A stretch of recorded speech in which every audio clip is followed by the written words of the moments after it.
we did cost of preference share and then cost of debts. We stopped at types of debts, which has to do with traded and non-traded debts. And I promise that today, by the grace of God, we are going to be having cost of convertible securities. Then thereafter, we move to weighted average cost of capital. So that's what we plan to do today. So what do you then understand by cost of convertible securities? When you talk about convertible securities, the convertible securities are fixed income securities that have the attribute of convertibility to a known number of ordinary shares. There are some securities like preference share capital, bonds, debenture, or loan notes. So those categories of security, they are fixed income because of the fact that the compensation required by the providers of those capitals, the compensation is fixed in nature. For example, the preference shareholders are entitled to fixed dividend from the company. The debenture holder, the bond holder are also expecting a fixed interest from the company. So they are called fixed income because of the fact that the compensation required by those suppliers of capital are fixed in nature. So when you talk about convertible securities, they are fixed income security that can be converted to a known number of ordinary shares at a particular period in the future.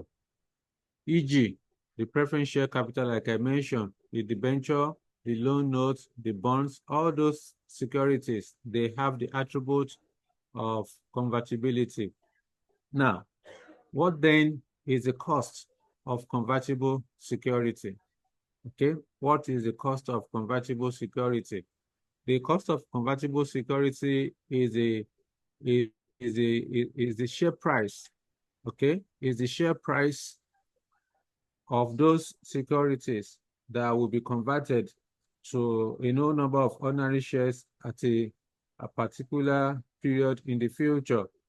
So I will repeat again, the cost of convertible security is simply the market price per share at which the convertible security, like I mentioned, the corporate bonds, the debenture, or preference shares can be converted to ordinary share. Okay, so that is the cost of the convertible security. Now, how do you then calculate the cost of convertible security? One thing is very clear. When it comes to convertible security, the investor, in this case, it could be debt holder, it could be fresh preference shareholder.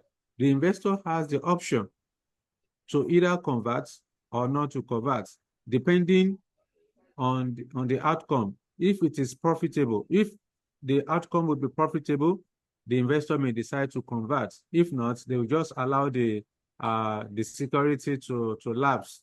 Okay, so at maturity days, they just redeem it.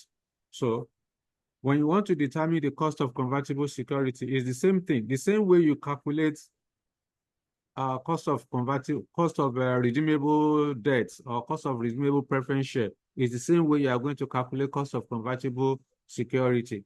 The only difference is just that when you are calculating your NPV, you need to take into consideration the higher of the conversion value and the redemption value. So any one of them that is higher is the option that the investor will select. Okay, so I will still explain this in details, but what I just want you to understand is that when you are calculating the cost of convertible security, you are going to focus. The starting point is to first of all go ahead and determine what is the redemption value of the security. You keep it on one side. Remember, if it is preference share or debt, debenture, or bonds, so it depends on whether the security will be redeemed at par, as premium, or at a discount. However you want to redeem it. So you keep the redemption value somewhere. Then you now go ahead and determine the conversion value. Conversion value is the price at which the price at which the security will be converted in the future. So you compare whichever of the two that is higher is the one you are going to select to calculate the cost of the convertible security. So in this case, examiner can ask you to calculate the cost of convertible security. Like I mentioned, when you are asked to do that, just go ahead and calculate internal rate of return. There's nothing strange in cost of convertible security relative to what we have done so far under cost of redeemable debenture or redeemable preference share. Is the same internal rate of return that you are going to calculate. The only difference is just that you are going to use conversion value instead of redemption value. That's all. Every other information that you have is still the same thing. So now that's on one side. Again, examiner may ask you to calculate the market value of convertible security. You may be asked to calculate the market value of convertible securities. Like I defined for you under market value of preference share and market value of debt, is the same thing here. When you want to determine the market value of convertible security, it's simply the present value of future cash flows discounted at the rate of return of the security. I repeat, the market value of convertible security,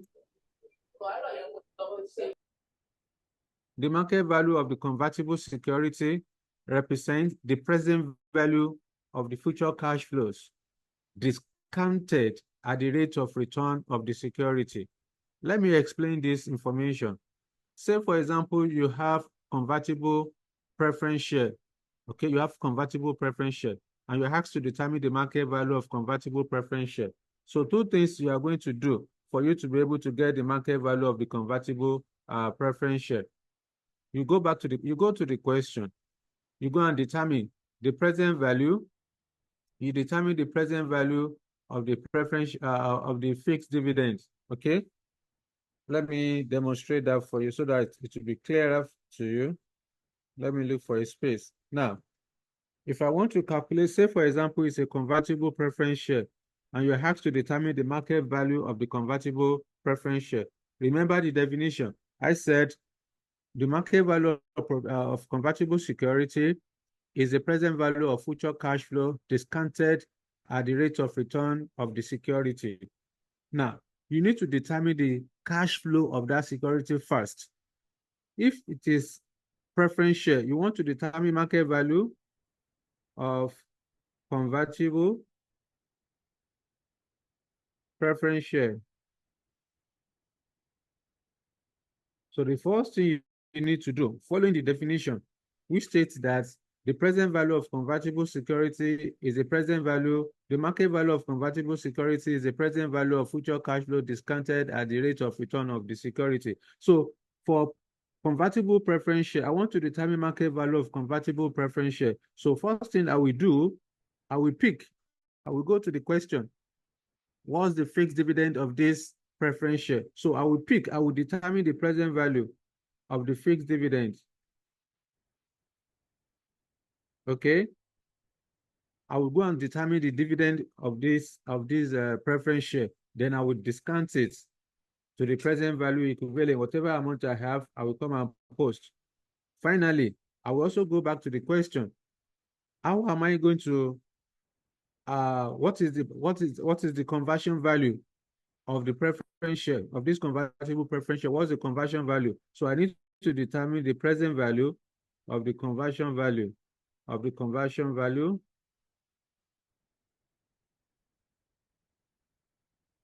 So I will add the two of them together. This will now give me the market value or present value of the convertible preference share. So remember what I told you when we had cost of preference share and cost of debt. When you have to calculate the market value of those, you don't consider year zero, because once you consider year zero, you are simply calculating net present value. So whenever you're asked to calculate market value of a security, simply go ahead and calculate the present value of the future cash flow. So you are going to discount the future cash flow using the rate of return of the security. So this is the formula, this is the format you are going to use whenever you want to calculate the market value of convertible security, okay? If it is, you want to determine market value of convertible debt, debenture, or bonds, it's the same thing. So in this case, instead of fixed dividend, it will be fixed interest, okay? Instead of fixed dividend, it will be fixed interest. So the conversion value will still be the same thing. So this is the format you are supposed to use, all right? So if that is the case, let me show you further. Let me show you further. When you want to, like I mentioned, so at this point, when you now want to determine at this particular stage, when you get to the second one, this conversion value, so you need to compare. Before you put down the conversion value, you will need to compare the redemption value versus conversion value. So if conversion value is higher than the redemption value, then you are going to put conversion value here. But if redemption value is higher than the conversion value, so that means that security will not be converted to a known number of ordinary shares. That means the security will be redeemed at the maturity date. So redemption value will be here instead of conversion value. So that is what you are going to do whenever you want to calculate the market value of convertible security. Okay. Let me see if I have that information here. So it's not, I'm not sure it's okay, but it's an additional information for you now. So you can read more in this material. You can read more. Now, don't forget what I said. Let me look for a space. Now, this is what I'm saying. Remember what I told you earlier on. For in the determination of cost of convertible security, investor will only convert if and only if it is profitable to do so. Okay? The investor will exercise its rights or the option to convert if it is profitable to do so. Therefore, the higher of the redemption value or the conversion value will be selected when calculating the present value of the convertible security. So you are going to pick the higher of the two. That's what I've been explaining since. Okay. So in this case, I will just go in there. I will pick the higher of, okay, the higher of number one, redemption value. Redemption value. Remember, if it is preference share will be redeemed at, if it is going to be redeemed at par. So the par value of preference share is 1 naira. So if it were to be debenture or bond, the redemption value will be 100 naira, depending on whether it will be redeemed at par, at a premium, or at a discount. Then, of course, number two, then the conversion value. So whichever of the two, whichever of the two that is higher is one you are going to use. So meaning that when you are calculating your NPV, if the conversion value is higher than the redemption value, so when you are calculating your NPV, instead of you to put redemption value, you are going to put conversion value. If it is redemption value that is higher than the conversion value, then of course, where you have the redemption value, as we did last week, so it's the redemption value you are going to put there, not conversion value. So at all time, investor will only exercise the option if and only if it is profitable to do so. Provided the conversion value is higher than the redemption value, then the investor will convert. Other than that, the investor will just allow the security to mature and it will be redeemed at the redemption date. That's all you need to do. So at this point, let's have an illustration to demonstrate what I've just said so that you can drive home the points. Let me look for example that we can test.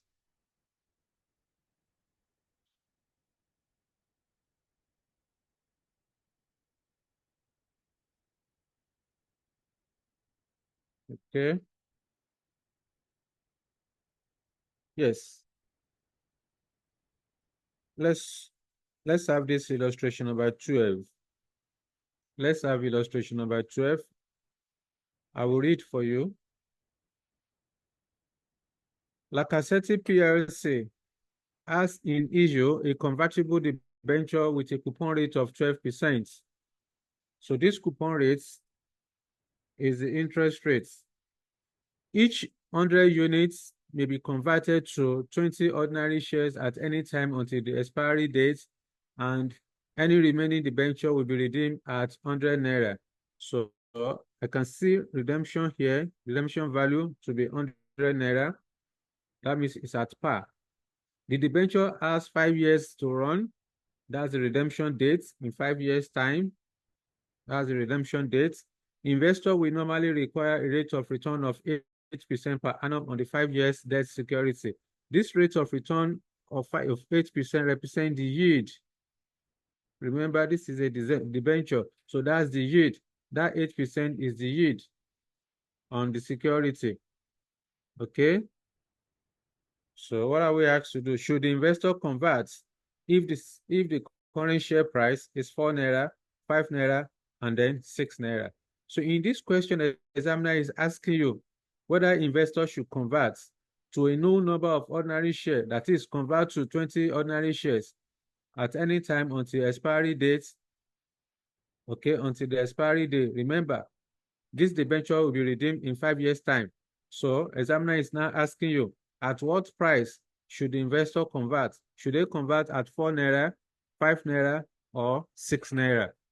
Before you can answer this question, you must compare the current share price or the current market price of the debenture, the current market price of the debenture versus the redemption value. You need to know if you want to redeem this preference share, sorry, if you want to redeem this debenture, at what price are you going to redeem it? If you want to convert it to a new number, if you want to convert it to 20 ordinary shares at 4 naira, 5 naira, 6 naira, which of them, at what will be the conversion value at each price? What is the conversion value at 4 naira? What's the conversion value at 5 naira? What's conversion value at 6 naira? So at the end of the day, any of the conversion value that is greater than the redemption value is the one you are going to select. Therefore, what you are supposed to do here is that when you want to calculate the current market value, or you want to calculate the market value of this debenture, simply go ahead and calculate the present value. And I mentioned to you that the present value of debt is the present, the market value of debt is the present value of future cash flows discounted at the yield of the debt. Therefore, what are the cash flows associated with this debenture? The cash flows are in two folds. One is the coupon rate. The coupon rate is 12%. That is the annual interest rate that like I said, will pay to the debenture holder. That's one. Then number two will be the redemption value. The redemption value is 100 naira. So in this question, there's nothing like tax. Therefore, you ignore impact of tax. So without wasting time, I will just go ahead. Let me look for space. I don't want to be switching. Okay, let's use this space. So I don't want to use the working notes to save time. Now, in solving this question, I will just say, like I said, PLC. So examiner is asking me whether they should convert at 4 naira, 5 naira, or 6 naira. So first thing first, you need to calculate the market value of the market value of the debenture. Okay. What is the redemption value of the debenture? That's what we want to do, the market value of the debenture. So I will then come here, calculating current market value of the debenture. Okay? The same way you normally calculate your NPV, description of item, cash flow, discount factor,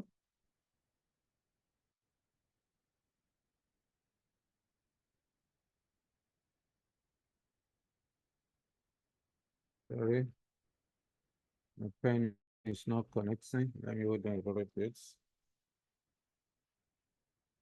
Okay, it's back. So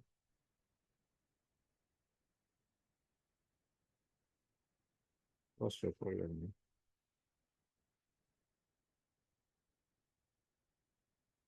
Now I will then go to the question.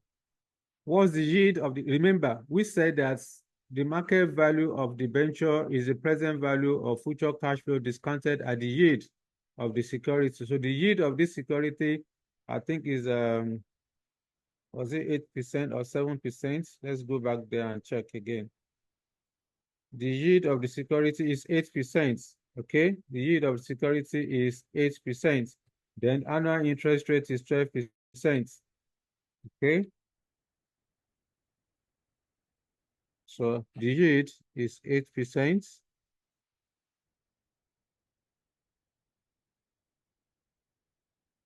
Then the present value. So that's that. For what's the maturity date of this debenture? 5 years. So I will calculate annual fixed interest from year 1 to 5. So fixed interest. In the question, there is no tax. If there is tax, I cannot use the coupon rate of 12%.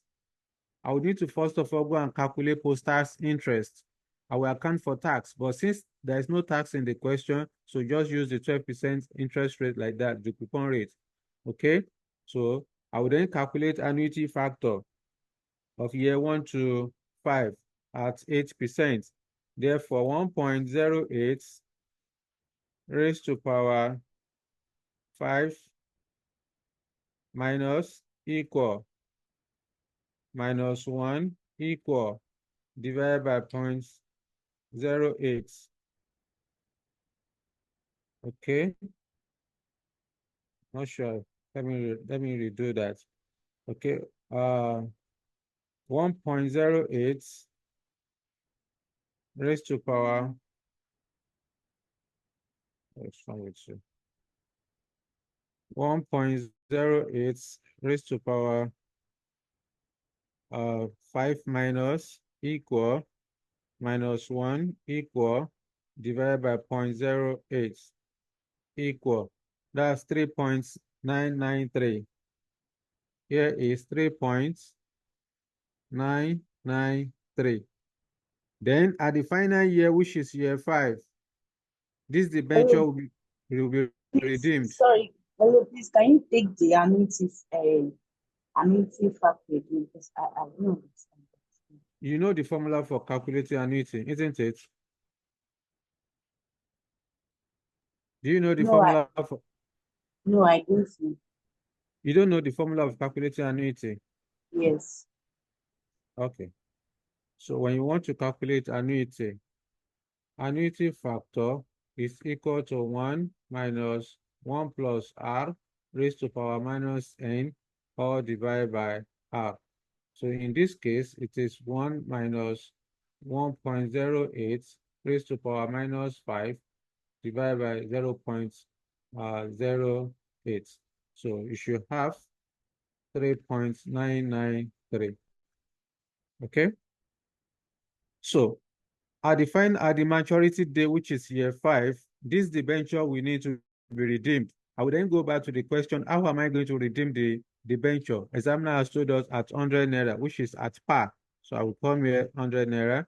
So I need to calculate discount factor for year 5 at 8%. 1.08 raised to power 5 minus 0.681. That's a 0.681. Thank you. 0.681. So here will be 68. Then I need to multiply 12 multiplied by 3.993 equal That's 48, rounding. Here is 48.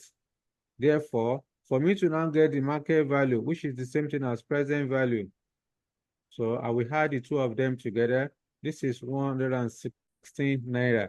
So the current market price of this, the current market value of this debenture is 116 naira. That's what I was explaining to you earlier on, that the market value of debenture is the present value of future cash flow discounted at the yield of the debenture.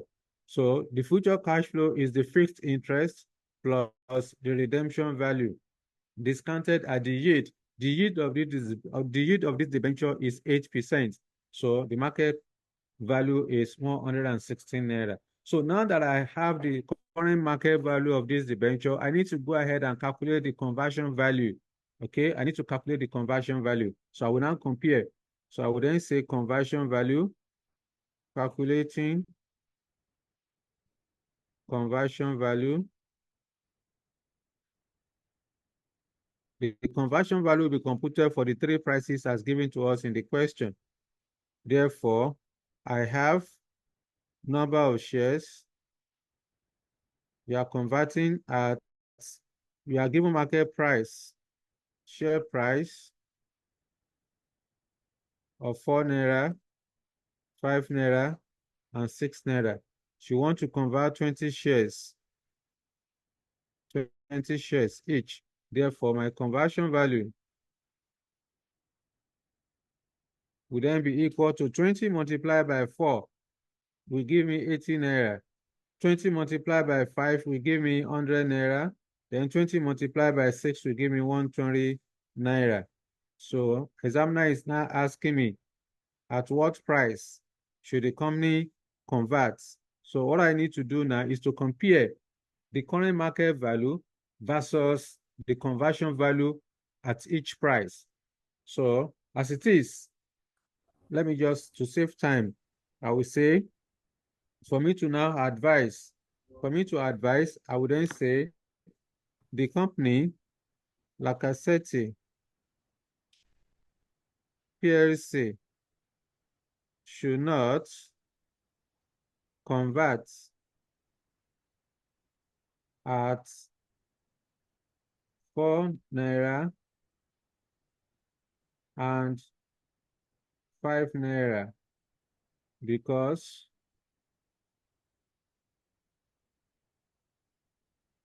the conversion values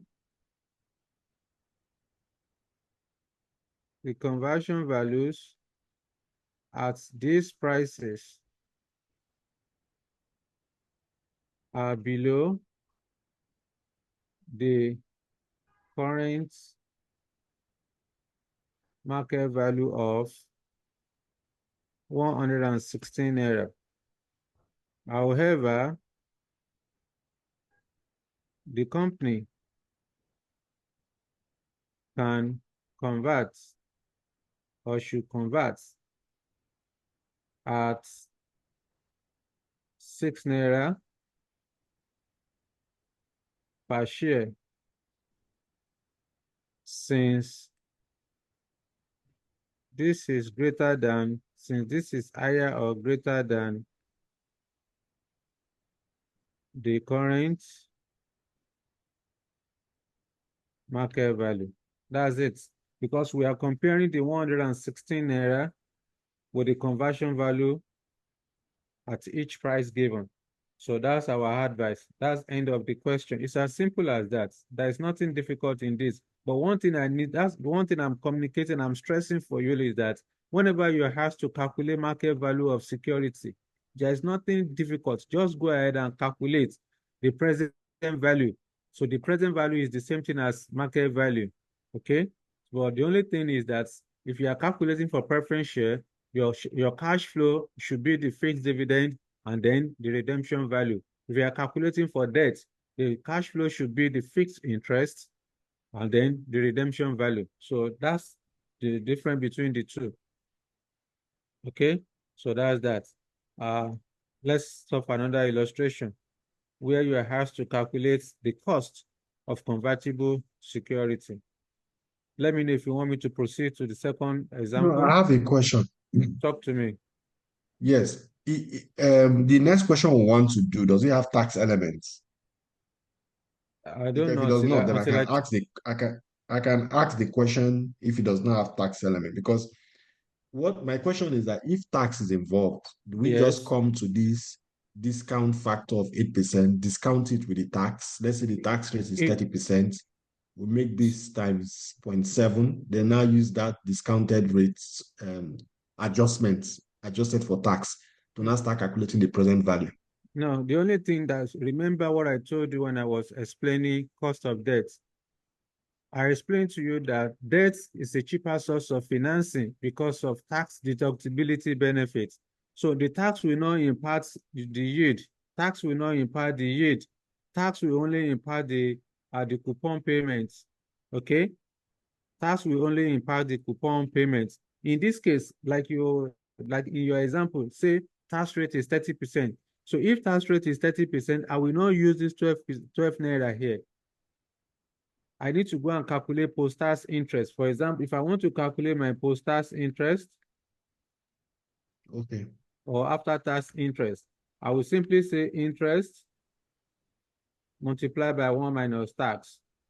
All right? Okay. So the interest in this case, the interest rate is 12%. So just put 12. In your example, you said, say for example, tax is 30%. So 1 minus 30% will give me 0.7. 7. So 12 multiplied by 0.7, whatever I have is what I will put instead of 12. What do you have? 12 multiplied by 0.7, what does it give you? 8.4. That's 8.4. So instead of me to use 12 here, I will just use 8.4. I will say 8.4, or I'll just put rounding 8. Okay? Can you see now? So instead of me to use coupon payment of 12, I'm going to use 8.4. So that means I've incorporated the impact of tax. So at all time, you have to use after tax cost of debt. If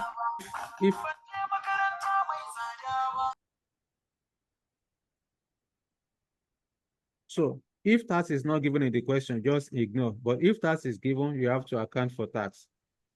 So don't worry, we are still going to solve questions that involve tax. But for now, let's maintain as it is.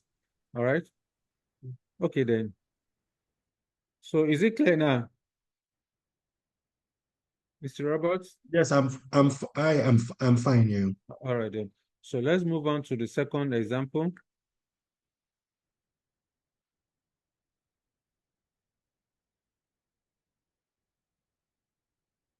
Let's have this example number 14, no 13. Example number 13. Singapore Limited has 10% convertible debenture with a current market value of 106 naira, and interest payments was made recently. So it means that this 106 naira is int price. Okay, the debenture will be converted to equity shares in 4 years' time. All right, at the rate of 4 shares per 10 naira of debenture. The shares are expected to have a market value of 3 naira 50 kobo each as that time. What's the cost of capital to the company for the convertible debenture when company tax rate is 40%? And assume that tax payment occur in the same year and that interest payments arises. And assume that tax payment This one has it. In the same year that the interest payment arises. So there is tax in this one. So here, remember, you have to, whatever examiner has you to do is what you should do. Here, examiner is asking us to calculate cost of capital of the company. Cost of convertible security, cost of convertible debenture is what the examiner wants you to do, not market value. In the one we just saw for Lacazette, what the examiner wants us to do is to determine market value, and that's what we have done. But in this second one, in this second example, you have to calculate the cost of convertible debenture. Therefore, I want to calculate cost of convertible debenture. There is nothing strange, there is nothing difficult in cost of convertible debenture other than you just go ahead and calculate internal rate of return. The same way we did under cost of redeemable debenture is the same thing you are going to do here. The only difference is that instead of you to use redemption value, you may likely use the conversion value. If conversion value is higher than the redemption value, that's all. So in solving this question, let me look for space. No space. So in this case, I have to please open to your material. Let's go to the working note. Let's go to the working note. I will stop sharing this. Move to the working note.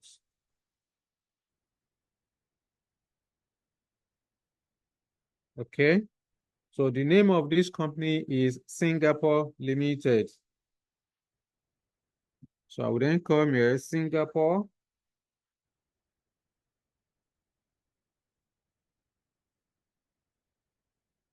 Limited. What are we asked to do? We're asked to calculate cost of convertible debenture. I will then say calculating cost of convertible debenture, KD. Remember, when you are calculating cost of convertible debenture, your intention is to calculate internal rate of return. We want to calculate internal rate of return. And we said, when calculating internal rate of return, you are going to assume two discount rates that will produce two opposing NPV. One discount rate will give you a positive NPV, another discount rate will give you a negative NPV. Then you interpolate the NPV into the IRR formula. Whatever you have thereafter will represent your cost of convertible debenture. So in this case, I would then say, assume. Remember what I had my advice to you, that you should always start from 10% when you want to calculate your internal rate of return, depending on the cash flows. So I will say 10%, assume 10%, then I will use this 10% to compute NPV. I will use only one table to do the two. I will then say here, description of items, cash flow, discount factor at, then I have the present value. Okay. Now, I will go back to the question. I want to know, what's the redemption date? If this debenture wants to be redeemed, when is it going to be redeemed? We are told in the question, the debenture will be converted to equity shares in 4 years' time. So the conversion period is 4 years. So from year will be year 0, then year 1 to 4, then year 4. In year 0, you are going to have the current market value of the debenture. Then year 1 to 4, Singapore Limited will pay fixed interest. Fixed interest. All right. Then in year 4, I don't know what I'm going to put, whether it will be conversion value or redemption value. I need to go and check the higher of the two before I put the number there. But first thing first, I need to go back to the question. Let me put in the numbers there. What's the current market value of the debenture? We are told in the question that the current market value of 106 naira and interest payment was paid recently. So it means that the 106 naira is X int price. That's X int price, 106. Put it in brackets. Then annually, from year 1 to year 4, Singapore Limited will pay to the debenture holder fixed interest. So I will then go to the question. I need to check the coupon payments, the coupon rate. The coupon rate is 10%. So 10% is for the convertible debenture. So this 10%, I can go there and put the 10% like that if there is no tax. But in this question, the examiner has given me tax rate of 40%. Therefore, I need to first of all go and do my working. So let me go back down here, my working.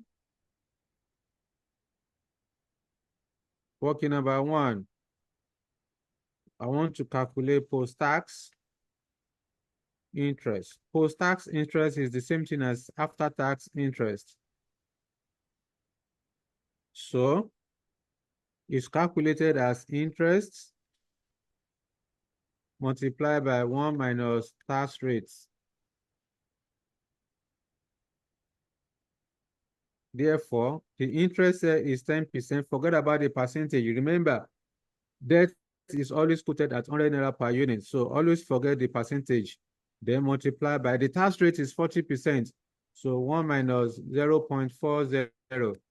Therefore, here will be 10 into 0.60, which is equal to 6. You can see as a result of tax, instead of the company to pay 10 naira per the unit of the debenture, the company will only pay 6 naira because of benefit of tax. So I will then go up there, I will go and put 6. So the fixed interest is 6 instead of 10.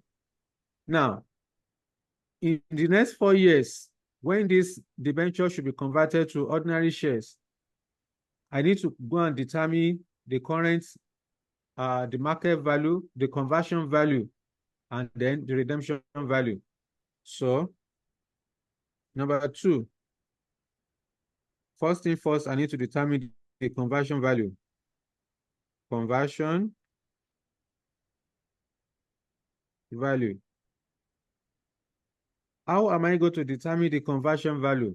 I need to pick the number of shares. Examiner has told me that, let's go back to the question. You are told that the debenture will be converted to equity shares in 4 years' time at the rate of 4 shares per 10 naira of debenture. So what's the market price of that? We are told that the market price, the market value of 3 naira 50 kobo. So I need to multiply the 3. 4 shares multiplied by 10 naira, then multiply by 3.5. So I will then come here, conversion value is equal to, let me go back to the question and pick the right number, 4 shares, okay? Here is 4 shares multiplied by 10 naira, then multiply by the market price. The market price is 3 naira 50 kobo. So what do you then have? Bring out your calculator. 4 multiplied by 10 multiplied by 3.5. 140. 140. Thank you. So here is 140. So this 140, I need to compare. I would then say the higher of. So on the day of your exam, there's no need for you to be doing the higher of. So you already know that number 1, redemption value. Okay, redemption value. Then 2, conversion value. So if the company wants to redeem this debenture in the next 4 years, how are they going to redeem it? It will be redeemed at par. Since examiner did not tell you otherwise, you are not told whether it will be redeemed at premium, at a discount, or at par. You are going to assume it will be redeemed at par. So here will be 100 naira. Then the conversion value is 140. So because 140 is higher than 100 naira, therefore the debenture holder will exercise their rights. Okay, that means that this debenture will be converted to a new number of ordinary shares. So I will then go up there, go and put 140 instead of 100 naira. So here will be then be conversion value. Conversion value 140. So at this point, I want to discount because I need to calculate my NPV to discount. So we are starting from 10% discount rates. Let me outline my table.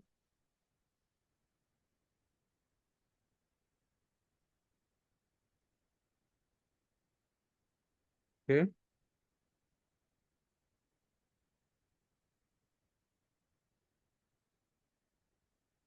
All right.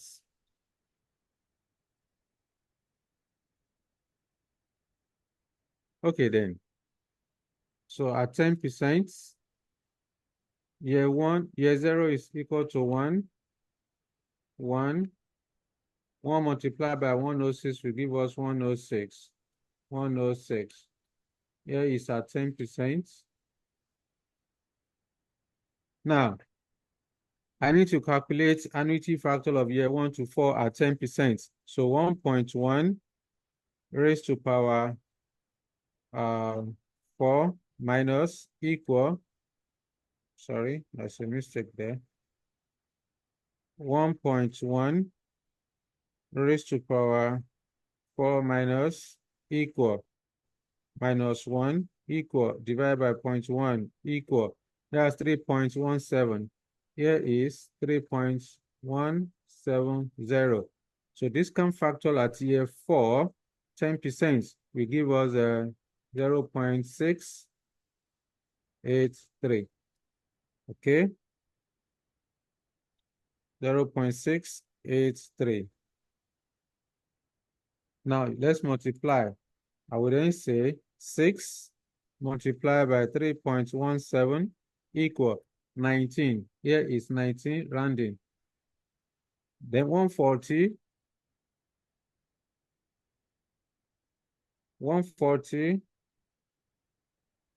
multiplied by 0.683 equal 96. Here is 96.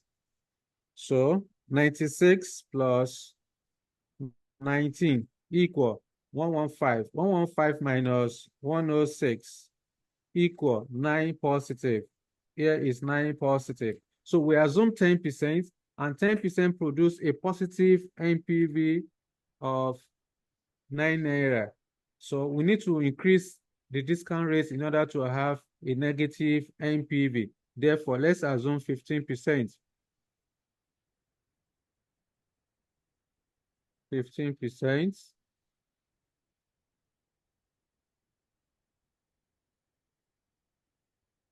Okay, so let's calculate annuity factor for 15%. 1.15 raised to power 4 minus equal minus 1 equal divided by 0.15. Okay, equal, that's 2.855. Here is 2.855. I hope you guys are using your calculator to follow what I'm doing over there. Don't rely on what you have to be using your own calculator to confirm the numbers are okay. Then 1.15 raised to power 4 minus equal 0.572. Here is 572. So let's multiply to get the present value. 6 multiplied by 2.855 equal, that's 17 rounding. Let me write that 106. So 140 multiplied by 0.572 equal, that's 80. So 80 plus 17 minus 106 equal minus 9. So we assume 10%. 10% produce a positive NPV of 9. Well, we increase it to 15% to get a negative NPV of 9 as well. So at this point, I need to calculate the cost of convertible debenture. I would then say cost of convertible debenture, KD. So KD will then be equal to, remember, is the internal rate of return, equal to A plus NPV of A divided by NPV of A plus NPV of B. All of this multiplied by B minus A. So cost of convertible debenture equal to A is the lower discount rate, 10 is the lower discount rate, plus NPV of that 10 is 9, divided by 9 plus 9, multiplied by 15 minus 10. So what do you have here? 0.5 multiplied by 5, that's 12.5. So the cost of convertible debenture is equal to 12.5%, approximately 13%. So that's that. This is what examiner asks you to do. The cost of convertible debenture is approximately 13%. That's it. This is how to calculate cost of convertible security. So you can see this, there's no difference between what we have done and what we did under cost of convertible debenture. Sorry, cost of a redeemable debenture is the same thing. The only difference is just that instead of you to use the redemption value, you are using conversion value. So and you only use conversion value if the conversion value is higher than the redemption value. That's all. Some people are asking questions. Let me check. 15%. I need to get 2.812. You can do it again. Mohammed, Jibrin, you can do your calculation again. It's supposed to give you 2.855. Okay. All right then. So any questions? Any questions so that we can move to WAC?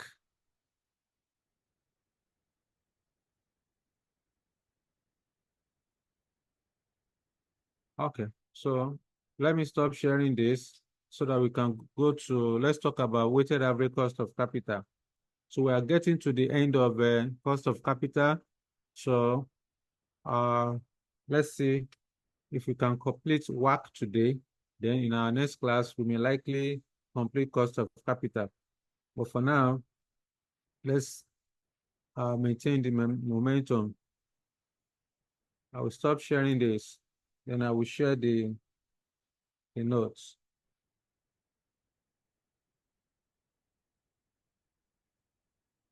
Okay.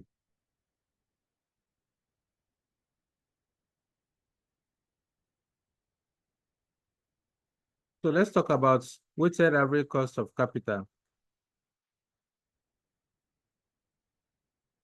Weighted average cost of capital. It's that former question. I'm dragging you back a little bit. Sorry. What's that? If you go to that Lacazette question, the Lacazette. Yes, what when we're about it? calculating the Lacazette, the former one we did, the former Yeah. question. I want to compare something we did for Lacazette and the Singapore. It's not the same thing. The Lacazette is I know. There's something I want to ask. When we're calculating the conversion value for Lacazette, we use number of shares times the share price. Yes. Then when we're checking for Singapore and we're looking at the conversion value, we started using the value of the debenture in addition to the shares and the share price. Is the dictate of the if you come to the question. Singapore, I'm trying look at the Singapore for instance. Yeah, this is the question of Singapore. So we have the solution down here. Yes. Let me go there. Okay, the conversion value for Singapore. Yeah. So what you are saying is this one's, right? The shares, yes. Share price times number of shares gives us conversion value. Yeah. So when we're doing Singapore, I was expecting to see share price times number of shares. We did share price times number of shares times the value of the debenture. No, it's the same thing. Look at in the one we did for is it Singapore or Lacazette? Which one of them? The one for the one we did for Singapore. The one we did for Singapore. You remember we multiply 4 shares, okay? 4 shares multiplied by 10 naira, then multiply by the market price of how much? Market price is 3 naira 50 kobo, which gave us 140 naira. You remember? That's what we did in that. So it's the same thing here. This 140 naira now is 80 naira. But in this, depending on the dictate of the question, The conversion value is not given to us in this question, and that's what we just got to be 80 naira, 100 naira, and 120 naira. So in the case of Yes, the in question the I'm case of asking is why not share price times the market value to get the conversion value? no, in the question, the 4 Yeah. naira given to you is not the market price. The market price is 3 naira. So the 10 naira is just the nominal price. So it depending on the dictate of the question. The question will Okay, I surely tell think you I'm the mixing direction it. they are going to. I'm mixing it up. So you get. So the question will tell you what you need to do. The direction will surely be there for you. But as far as this Lacazette question is concerned, of course, the share price is the same thing as market price. It's given to you directly. But in the case of Singapore, the share price is 3 naira. The nominal price of this one is 10 naira. So when you multiply the three of them, that's how you got that 140. I think Okay? I've gotten it now. Yeah, share price is market. I think I've gotten it. Thank you. Yeah, you're welcome. So let's discuss weighted average cost of capital. Remember when we started, I mentioned to you that there are three categories of cost of capital: traditional weighted average cost of capital, project-specific cost of capital, and the weighted average cost of capital of the combined activities. So we started with, and I mentioned to you that when you are calculating traditional WACC, it will you need to first of all calculating the cost of individual source of capital. If in the question you have ordinary share capital, then you need to calculate cost of equity. If you are given preference share capital in the balance sheet, then you need to calculate cost of preference share. If you are given debt, you need to calculate cost of debt. So the average of the three sources of finance will represent your weighted average cost of capital. So far, we have discussed cost of equity, cost of preference share, cost of debt, then cost of convertible security. So we are getting closer to the main issue here, which has to do with calculating weighted average cost of capital. So at this point, you need to know what is weighted average cost of capital, what are the methods of calculating weighted average cost of capital, what is the likely formula you are supposed to use. So all of this, and also the underlying assumption. So all of this is what we want to discuss briefly within the next within the remaining hours that we have tonight. Okay, then. So what do you mean by weighted average cost of capital? What is weighted average cost of capital? Simply put, the weighted average cost of capital represents the overall cost of capital to a firm. Okay, the weighted average cost of capital represents the overall cost of capital for a firm, weighted according to the proportion of each source of finance in the company's total pool of capital. Okay, I repeat again, the weighted average cost of capital represents the overall cost of capital to a firm, weighted according to the proportion each source of finance, according to the proportion of each source of finance in the company's total pool of capital. What do I mean by that? When I want to calculate weighted average cost of capital, I will go to the balance sheet, the capital structure of the company, the way the company finances operation. If I can see ordinary share capital, say for example, ordinary share capital is 1,000. In the question, I also see preference share capital. Say preference share capital is 500. In the capital structure of this company, I can also see debt capital.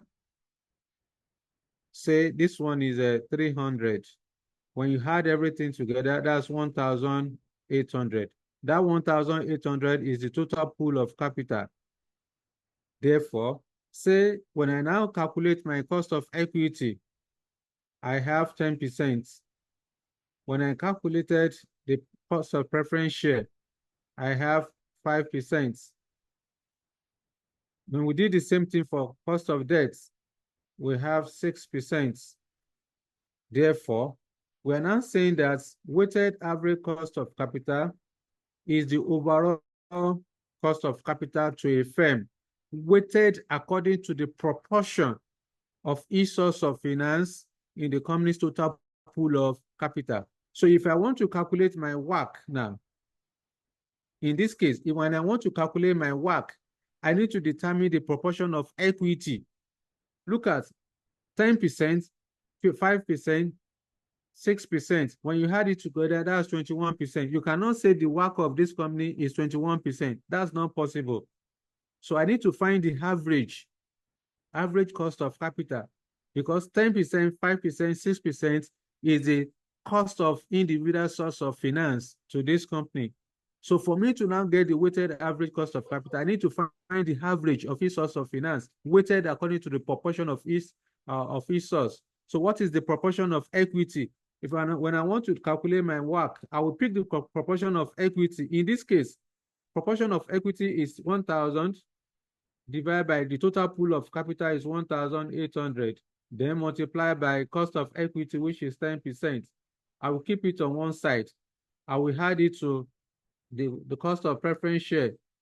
For the cost of preference share is 5%. What is the proportion of preference share? 500 divided by the total of 1,800 multiplied by cost of preference share of 5%.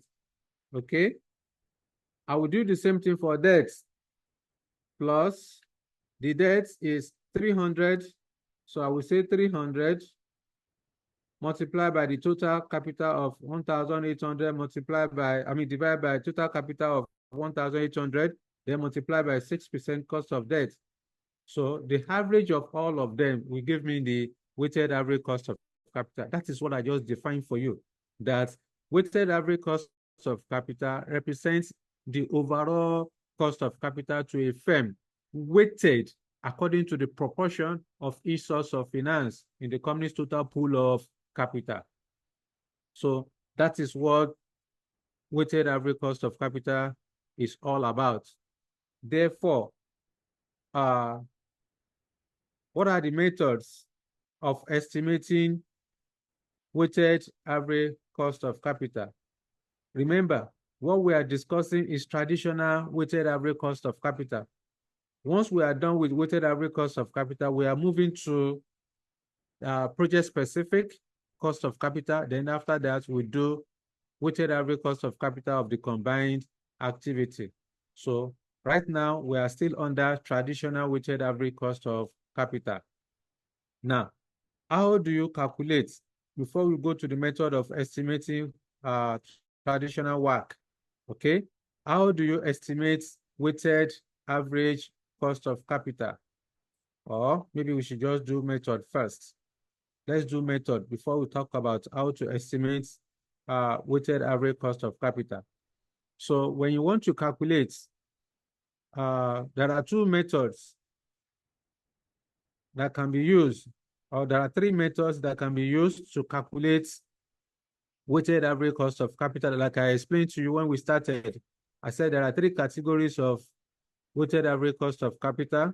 I mentioned traditional WACC, I mentioned project-specific WACC, then I also mentioned WACOCA. Those are the three methods of calculating WACC. So we are still under traditional WACC. So, and I told you when we started, I said traditional WACC is used when the information on capital structure of a company, including dividend, interest expense, when you are given ordinary share capital, debt capital, preference share capital, all those kind of information. So it means that you are supposed to use traditional, you are supposed to calculate traditional WACC, okay? Because the information will be different when it has to do with project specific and then WACOCA.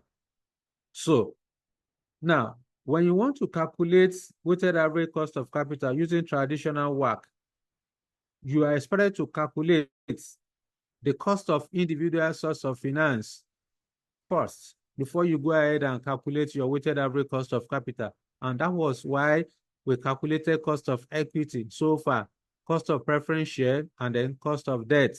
Those are costs of individual source of finance. So when you now want to calculate the weighted average cost of capital, you can either use market value or you use book value. If you are using market value, to estimate your weighted average cost of capital, you must ensure that you are using XDIV share price or X-int price. I repeat, when you are calculating market value, when you are calculating traditional WACC using market value, then you must ensure that you are using XDIV share price and X-int price. All those principles that you apply you must take them into consideration. And thank God I've also given you the formula that you can use to calculate the market value. Okay? So what this simply means is that if in the question you are given cum-int price, you need to convert it to X-int price. If you are given cum-div share price, you need to convert it to XDIV share price. Okay, before calculating the weighted average cost of capital. But if you are using book value to calculate your weighted average cost of capital, then ordinary share capital plus reserve must be added together. Let me explain again, because you have to apply all these principles when you are calculating your WACC. See, if you have to calculate weighted average cost of capital using the book value, you are going to find the proportion of equity, the proportion of preference share, and the proportion of the debt. Okay, so in calculating the proportion of equity, you are supposed to add together the ordinary share capital plus reserve using book value. When you are using book value to calculate your WACC, you are going to add together, I repeat, you will add together the ordinary share capital plus reserves. Okay, that's just the difference between this and market value. So I repeat, when you are calculating weighted average cost of capital using the book value, you are supposed to add together the ordinary share capital plus reserve. So that ordinary share plus reserve will form the proportion of equity. I will still explain that. We form the proportion of equity in the company's total pool of capital. So that's that. I'm going to use an example that will demonstrate that for you so that you can understand better. Okay? And then one thing you need to know that at all time, you have to use, the market value must be used to calculate weighted average cost of capital, except the examiner says otherwise. At all time, market value must be used to calculate the weighted average cost of capital, except if examiner has you to use book value. That's only when you use book value. Other than that, it has to be market value, because market value is the value determined by the forces of demand and supply. Okay, so that is more reliable relative to the book value. Okay, so and that's why you have to ensure that at all time you are using the market value to calculate your weighted average cost of capital. So again, like I explained to you earlier, when you are estimating the weighted average cost of capital, the most important thing to do is to calculate the cost of equity, cost of preference share, and then cost of debt, if they are all available in the question. If you are given preference share, you are given ordinary share capital, preference share capital, and debt capital, you must calculate the cost of individual source of finance, cost of equity, cost of preference share, and cost of debt, okay, before proceeding to calculating your WACC. All right, so that's that. Then again, let's talk about the assumptions or assumptions of weighted average cost of capital before we talk about how to calculate the WACC, the formula that you are going to use to calculate the WACC. Okay, so the weighted average cost of capital is based on some assumptions, including number one, the debt equity proportion is not expected to change. What this simply means is that the amount of equity you have in the balance sheet, the amount of debt you have in the balance sheet will remain constant. So it's not expected to change, because once that change, that may trigger, that may increase or reduce the cost of capital. So our assumption is that the debt equity proportion, okay, the mix of debt and equity will remain constant for the period under consideration. It will not change. That's number one assumption. The second assumption is that the operating risk of the company will remain constant. Okay, the operating risk is the same thing as variability. The operating risk represents the variability in the cash flow, your revenue, all those your operating expenses. Once they change, say for example, your operating expenses increases. Okay, your operating expenses increase, so that may result to financial risk to the company. Okay, of course, what I mean by that is that if your expenses increase relative to your revenue, the company may incur loss at the end of the day. So the one of the assumptions of the work is that the operating risk of the company will remain constant. Okay, will remain constant within the period under consideration. Then number three, projects are financed from the total pool of capital. Okay, the capital that each providers of capital has contributed, so will be used to finance projects. Okay, the ordinary share capital, the preference share capital, and the debt capital. So that's the total pool of capital. Add all of them together to make up the total pool of capital. So those capital will be used to finance the project. That's what I'm saying, that projects are financed from the company total pool of capital. So those are some of the assumptions of weighted average cost of capital. But you can also add to that to say that, okay, the project is relatively small. Okay, the project is relatively small, so that any changes are insignificant. Okay, the project is relatively small, so that any changes are insignificant. So these are some of the assumptions of weighted average cost of capital. You can read more, anyone you can add from your research. It's good for you. I'm not sure examiner can be asking you what are the assumptions of weighted average cost of capital, but it's good to know. Okay, because if any of these assumptions are not met, it will not be appropriate to appraise the project using the traditional WACC. So for you to be able to calculate traditional WACC, all these assumptions that I mentioned to you must be present.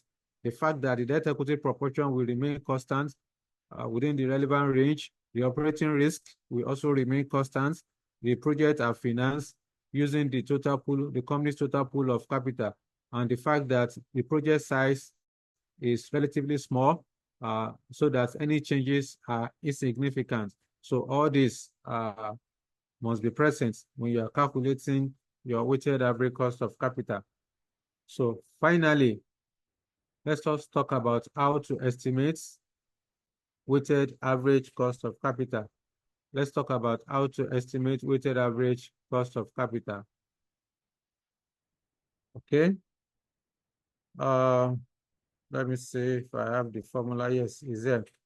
So when you want to calculate weighted average cost of capital using traditional method, this is the formula you are expected to use. Okay. This is the formula. I can either use tabular or use formula.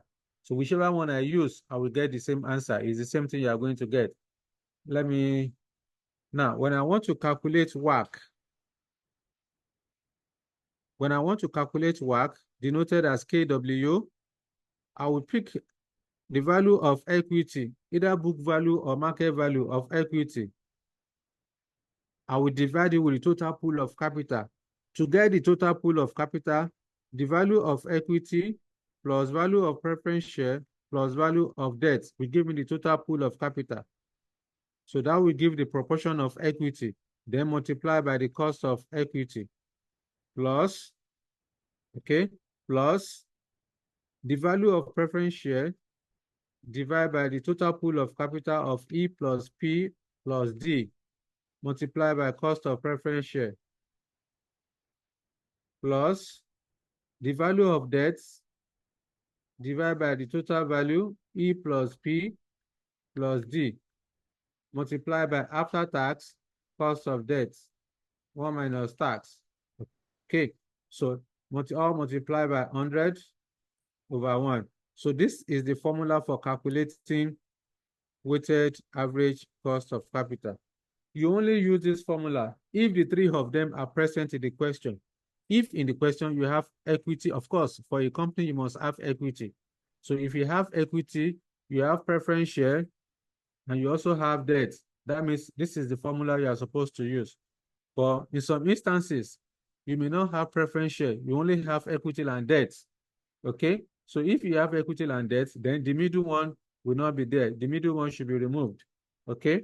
So this is how to calculate cost of weighted average cost of capital. Now, if I want to use tabular method, to calculate my weighted average cost of capital under traditional method, so I can simply say, let me look for a bigger space.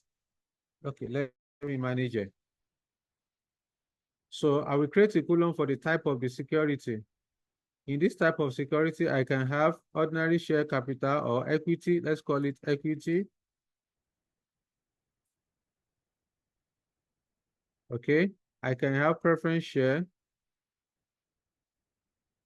Then I can have debt capital. Then I need to go ahead and calculate the value, either the book value or the market value of each security. All right. Then I will then go to the question, go and calculate the value of each security. Whatever I have, I will come and put. Then this will give me the total value. Okay, that will give me the total value. Then I need to multiply that total value with the proportion. This proportion will represent the cost of equity that I've calculated, the cost of preference share that I've calculated, the cost of debt that I've calculated. So I will now multiply the value with the proportion. This will give me the ash total. Let me rewrite that. Ash total. So I will multiply to get the ash total for each one, and I will add it up. So at the end of the day, I need to calculate my WACC, which is going to be ash total divided by the total market value multiplied by 100 over 1. So whether you use tabular method, like in this format, or you use the formula, you are going to get the same answer. All right? You are going to get the same answer. However, you should get used to the formula, because as you proceed to the project specific and the WACOCA, it is that formula that we are going to be using.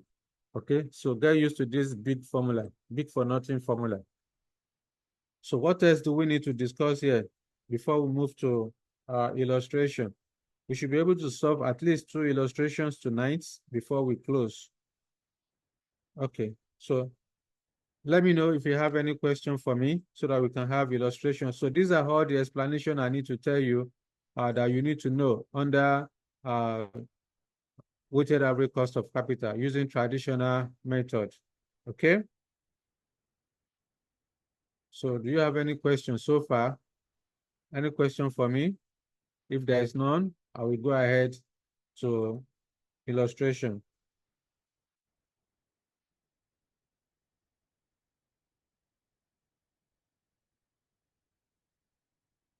Okay. So let's have illustration. Now let's start from this. Let's solve this illustration number 9 first. So I need somebody to read for us. Somebody should read illustration number 9. Okay. Illustration number 9. Thank you, Lolade. Okay. The account of Austral PLC reveals the following capital structure. 1 naira ordinary share. Leave that one. Okay. All right. Market value of the above shares as follows. Ordinary shares 3 naira 75 for board ex dividend. Debenture stock 80 naira. Cost of equity is estimated to 20%. Cost of debt is 7.5% after tax. What is the weighted average cost of capital using number one, book value, number two, market value? Thank you very much, Lolade.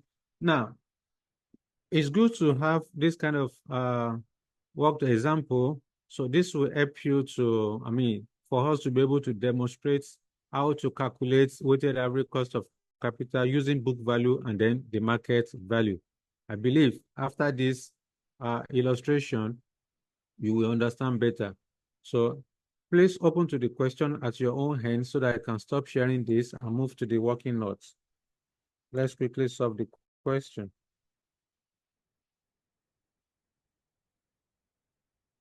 Okay. Let's solve. The name of this company is Ostra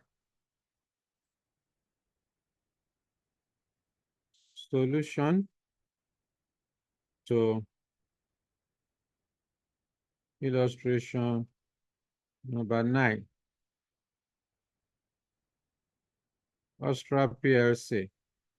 So in this question, examiner is asking us to calculate WACC using book value. Therefore, I would then say calculating weighted average cost of capital, denoted as KW. Please, you have to write it out in full. Weighted average cost of capital. You have to write it out in full on the day of your exam. So in this case, examiner says, number one, I should use book value. I would then say using book value.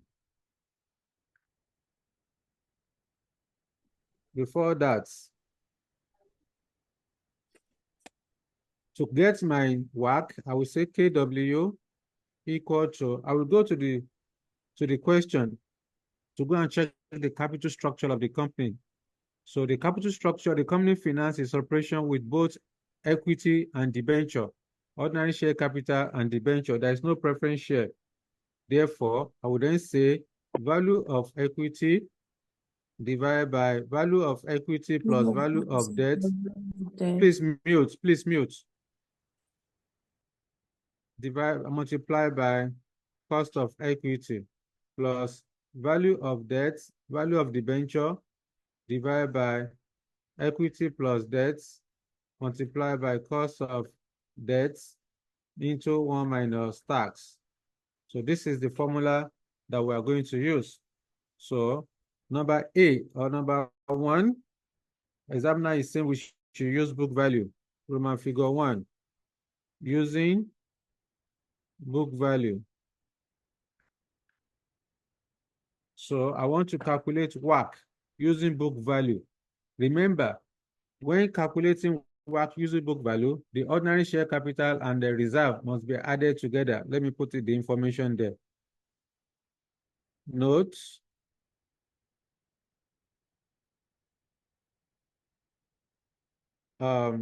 ordinary share capital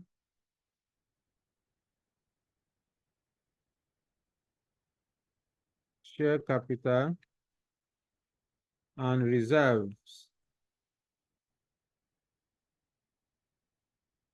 should be added together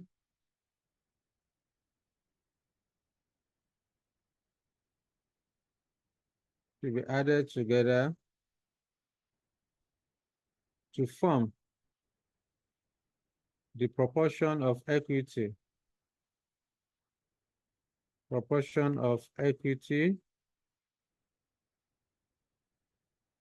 when book value is used. Let me rewrite that. When book value is used to calculate WACC. This is shown as follows. So let's do it together.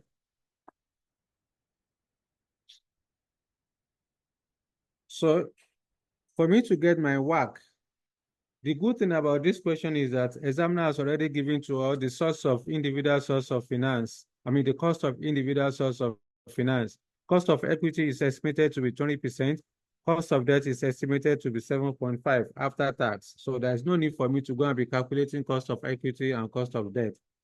Therefore, I would then say KW equal to value of equity. Examiner say we should use book value. So value of equity, for me to get the value of equity, I will then go to the question. I will go to the question in the balance sheet. What is ordinary share capital? I need to add together ordinary share capital. The value of ordinary share capital is 2 million. So here is 2 million plus the reserve.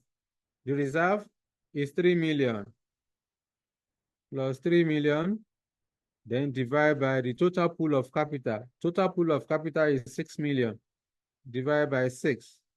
All of this multiplied by cost of equity. How much is cost of equity in the question? 20%.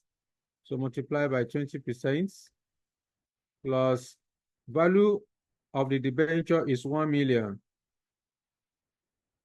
divided by the 6 million. Let me remove the million I put so that's, yeah. So multiply by cost of debt. The cost of debt is 7.5%. Examiner told us that 7.5 after tax. So there is no need for me to put 1 minus T again, 1 minus tax, since the 7.5 is already after tax. So at this point, I will then carry my calculator to get the final answer. 5/6. 5 divided by 6, multiplied by 20%, okay, plus 7.5, 7.5, or just say 1 times 7.5% divided by 6. So I will carry my calculator without wasting time. So I will then say 5/6, 5 divided by 6 equal, multiplied by 20 equal. Here is 16.67. Equity is 16.67% plus, let's do for debt. So 7.5 divided by 6 equal 1.25, 1.25%. Add the two together, plus 16.67 equal, that's 17.92. Here is 17.92%. So approximately the WACC is equal to 18%. So using book value, the WACC is equal to 18%. So in this, what did we do? We add up, because we are using book value, we had ordinary share capital plus reserve. Ordinary share capital is 2 million naira, reserve is 3 million naira. So that's 5 million naira divided by the total pool of capital of 6 million. Then you multiply everything by the cost of equity of 20%. We got 16.67. We keep it on one side. We now go to the debenture. For the debenture, the value of the debenture is 1 million naira. 1 million multiplied divided by the total pool of capital of 6 million. Then multiply by 7.5 after tax, and we got 1.25. When you add the two together, approximately 18% is the answer. So number 2, high. Using market value. Using market value,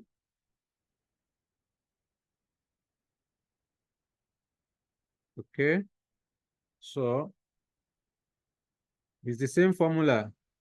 KW equal, using market value. In this case, I need to go ahead and calculate the, market value.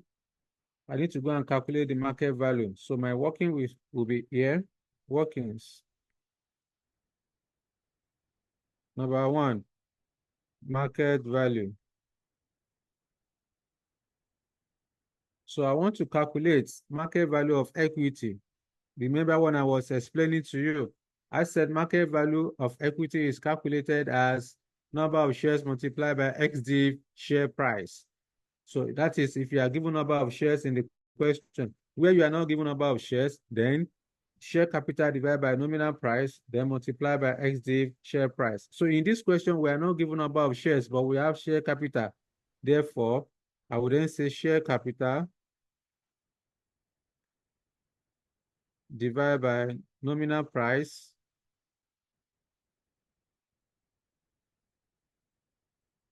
multiplied by XD share price. So equal to the share capital is 2 million. Nominal price is 1 naira. XD share price. According to the question, the share price, the ex-dividend is 3 naira 75 kobo multiplied by 3.75. So what do you then have? 2 million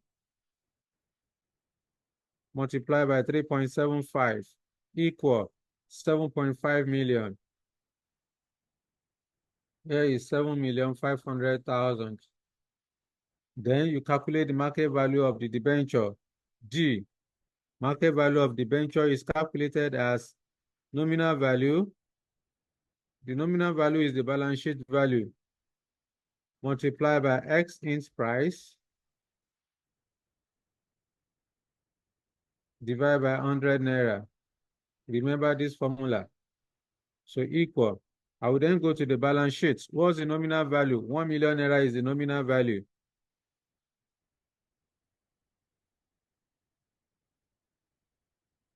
Okay. Multiplied by the X int price. According to the question, the X int price is 80 naira. Divided by 100 naira. Remember, that is always quoted at 100 naira per unit. So when you add it together, that's 800,000. So when you multiply, that's 800,000. So to get the total market value, that will give us 8,300,000. This is the total market value. Now that I have the total market value, I can then proceed to calculate my weighted average cost of capital using book value. So I would then come here. The value of equity is 7,500,000 divided by the total pool of capital of 8,300,000 multiplied by cost of equity of 20%. Remember, it's the same formula we are using. This is the formula we are using. Okay? Plus the value of the debenture. The value of the debenture is 800,000 divided by the total pool of 8,300,000 multiplied by after-tax cost of debt of 7.5%. So at this point, my work will then be equal to, bring out your calculator, 7.5 divided by 8.3, 8.3 equal, multiplied by 20 equal, that's 18.07. Here is 18.07% plus the other side, 800,000 divided by 8.3 equal, multiplied by 7.5 equal 0.72%, 0.72%. So KW is approximately 18.07 plus 0.72 equal 18.79. Here is 18.79%. 18.79%, then approximately that's 19%. So using market value, the weighted average cost of capital is 19%. Using book value, the weighted average cost of capital is 18%. So you can see the difference between the two. When we are calculating the WACC using book value, we added together the ordinary share capital plus reserve. But when we are calculating to form the proportion of equity, but when we are calculating using market value, we did not add reserve and ordinary share capital together. So you have to understand all this principle so that when you have a bigger question, you will know what to do at the right time. Remember what I told you, at all time, you have to use the market value, except examiner asks you to use book value. At all time, it has to be market value, okay? Now, if I don't want to use formula, I can also use table. If I use tabular method, I'm going to get the same thing. Let me use one as an example for you. Let me use this market value as an example for you to calculate my WACC using the tabular method, okay? If I want to use tabular, I will create a column for type of the security. I will create a column for the market value, the proportion, then the hash total. Okay, the hash total. Now we have equity. We also have 10% debenture. For the equity, what's the market value of equity? The market value of equity is 7.5 million. Market value of the debenture is 800,000. So I will then come here, 7.5, 800,000. When you add the two together, we got 8,300,000. That's the total market value. Then the proportion of equity, what is the cost of equity? Cost of equity given to all is 20%. Cost of debt given to all is 7.5. Therefore, I would then say 7,500,000 multiplied by 0.2 equal, that's 1.5 million. Again, 800,000 multiplied by 0.075 equal 60,000. Add up 1560. Therefore, I would then say WACC equal to hash total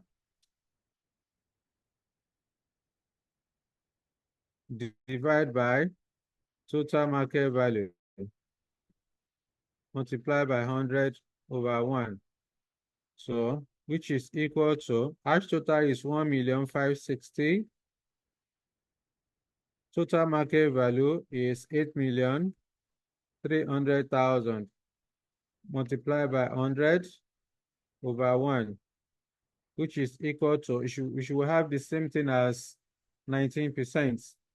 So I would then say 1,560,000 divided by 8,300,000 equal multiplied by 100 equal, that's 18.79 or 18.8, okay? That's that, which is 19%, approximately 19%.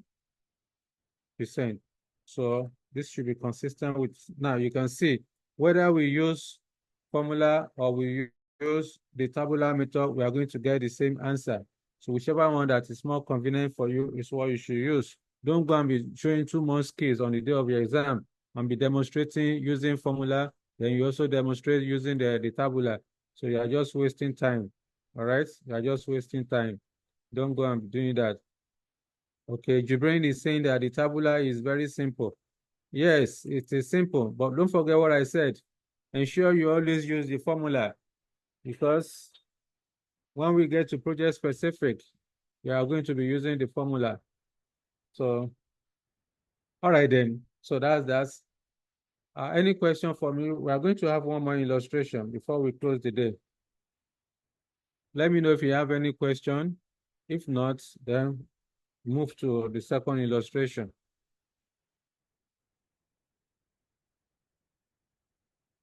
Okay. Let me stop sharing this.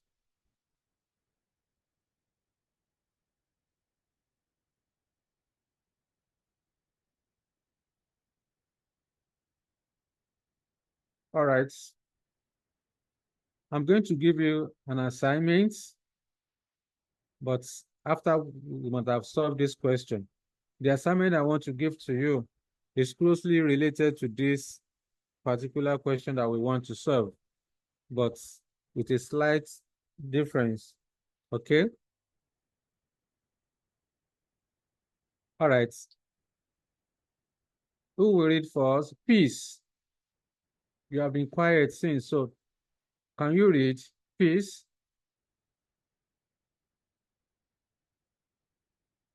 Peace.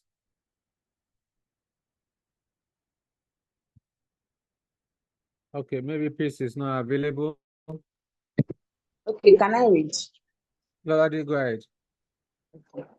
The management of Abakaliki PLC has tried to decide on a cost of capital to apply of the evaluation of investment projects. The company has an issued share capital of 500,000 ordinary share of ₦1 currently quoted at 1.7 kobo per share PD. It has also issued ₦200 of 10% debenture, which are redeemable at par in 2 years' time and have a current market value of 105.3% and 100,000 of 6% preference share, currently quoted at 40 kobo per share. The preference dividend has just been paid, and the ordinary dividend and the debenture interest are due to be paid in the near future. The ordinary share dividend will be 60,000 naira this year, and the director have publicized their view that earnings and dividend will increase by 5% a year into indefinite future. The fixed asset and working capital of the company are financed by the following. Please, can you scroll down, sir? Okay. The company tax rate is 40% required. Advise the management of Abakaliki PLC on the appropriate cost of capital to use for its investments. Thank you very much, Lolade. That is a question the examiner is asking you to calculate the appropriate cost of capital that Abakaliki can use for his investment opportunity. So I want to calculate cost of capital. Before you put your pen on the paper, you need to ask yourself, what kind of cost of capital? Is it WACC using a traditional method? Is it project-specific WACC? Is it WACC of the combined activities? So all of this you must ask yourself. I told you that traditional WACC will be calculated if the information of the capital structure are given to you in the question. If in the question you can see dividend, you can see share price, you can see interest, you can see ordinary share capital prep, all those information. Once you are given capital structural information, then you need nobody to tell you that you are supposed to calculate WACC using the traditional method. Because in this question of Abakaliki, I can see ordinary share capital of 500,000. I can see preference share capital of 100,000 naira. I can see debenture of 200,000 naira. So at this point, I'm supposed to use traditional WACC to calculate my. I should calculate traditional WACC as required by the question. So if that is the case, I need to calculate cost because I have ordinary share capital. I need to calculate cost of equity. I also have preference share capital. I need to calculate cost of preference share. I have debenture. I need to calculate cost of debenture. So this is the time for you to apply all the principles that we have been discussing since lecture day 1. So this is the time for us to apply them. So if you want to calculate cost of equity, what are the principles? So to calculate the cost of equity, we said there are 3 methods of calculating cost of equity. Number 1, using dividend valuation model. Number 2, using Miller and Modigliani. Number 3, using capital asset pricing model. And we said, if dividend information and share price is given in the question, it means that you are supposed to use dividend valuation model. In this question, you are given share price of 1 naira 17 kobo. You are also given dividend of 60,000 naira. So it means that you are supposed to use dividend valuation model to calculate your cost of equity. However, without wasting time, let me stop sharing this, then I will move to the working note so that we can quickly complete the question.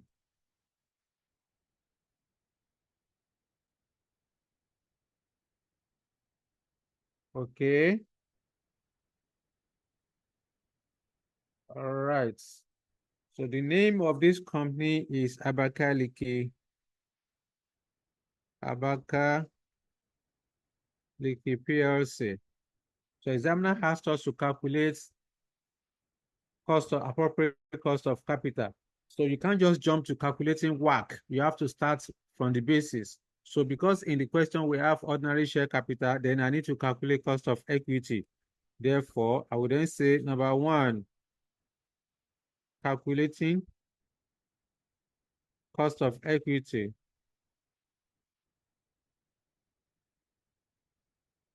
KE, how do I calculate my cost of equity? I told you because we have dividend information, then we are going to calculate using dividend valuation model.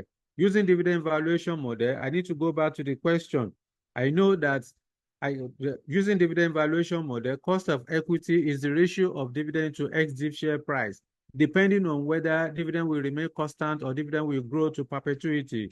So I need to go to the question, am I given growth rates for my dividend? Yes, examiner has told us in the question that the ordinary share dividend will be 60,000 naira this year, and the directors have publicized their view that earnings and dividends will increase by 5% a year into indefinite future. So the growth rate has been given to us in this question. So examiner has made life so easy for us. Therefore, I would then say cost of equity equal to the current dividend multiplied by 1 plus the growth rate divided by ex-div share price plus the growth rate, all of this multiplied by 100 over 1. So this is the formula for calculating growth rates where dividend, when there's, this is the formula for calculating cost of equity where there is growth rates, okay, where there's growth in dividend payments. So with this, I would then say KE equal to, I need to go and determine my current dividend. DO is the current dividend. So current dividend as given to me in the question is 60,000 naira. So if dividend is given as 60,000, I have the option to either use par value or I use absolute number. If I want to use par value, it means that I need to convert the 60,000 total dividend of 60,000 to dividend per share. So in this case, I will then come here. I can just this will be for cost of equity, cost of preference share, then cost of debt, then WACC. The third page should be for my workings. So I would then say workings. Working number 1, I want to calculate dividend per share.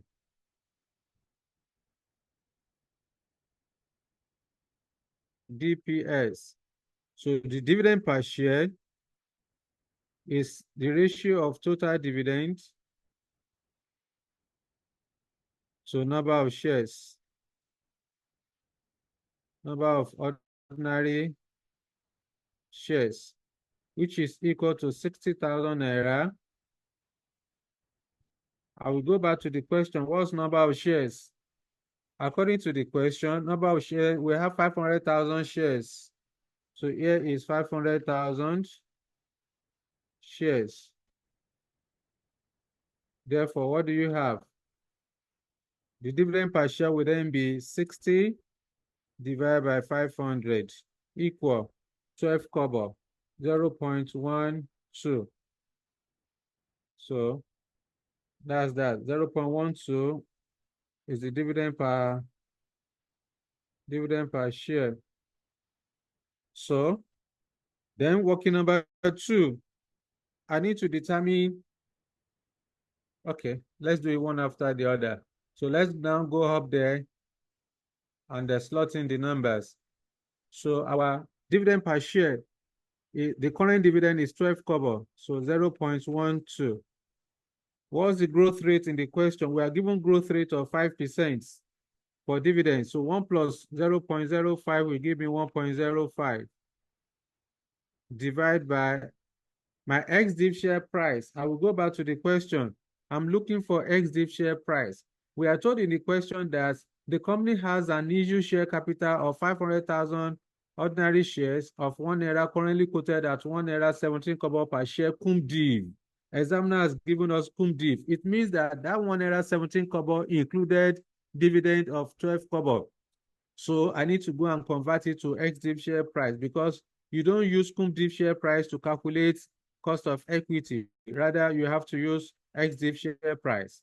Therefore, I would then say ex-div share price, which is equal to cum div share price minus current dividends. Okay, equal. The cum div share price is 1 naira 17 kobo minus current dividend of 1 naira of 12 kobo. So this will be equal to 1.05. Okay, 1.05. So that represents the ex-div share price that we are going to use. So instead of using 1 naira 17 kobo, we are going to use ex-div share price of 1 naira 5 kobo. Then plus the growth rate. The growth rate as given to us is 5%. So at this point, what's the final answer? The cost of equity will then be equal to, bring out your calculator, 0.12 multiplied by 1.05 equal, divide by 1.05 equal, plus the growth rate of 0.05 equal, multiplied by 100% equal 17%. Here is 17%. So cost of equity is equal to 17%. Now that I'm done with cost of equity, I will go back to the question. Do I have preference share capital? Yes, there's preference 6% preference share. So I need to go and calculate cost of preference share. Now, I want to calculate cost of preference share. What kind of cost of preference share? Is it redeemable preference share or irredeemable preference share? Okay, so we are told in the question that 100,000 naira of 6% preference share currently quoted at 40 kobo per share. The preference dividend has just been paid, and the ordinary dividend and debenture interest are due to be paid in the near future. So you can see in this preference share, we are not told whether it is redeemable or irredeemable preference share. And I told you, once the redemption date is not given to you, you are going to treat it as irredeemable preference share. So in this question, we are not given the redemption date. That means the 6% preference share is irredeemable preference share. So let us go and calculate cost of irredeemable preference share. Number 2, calculating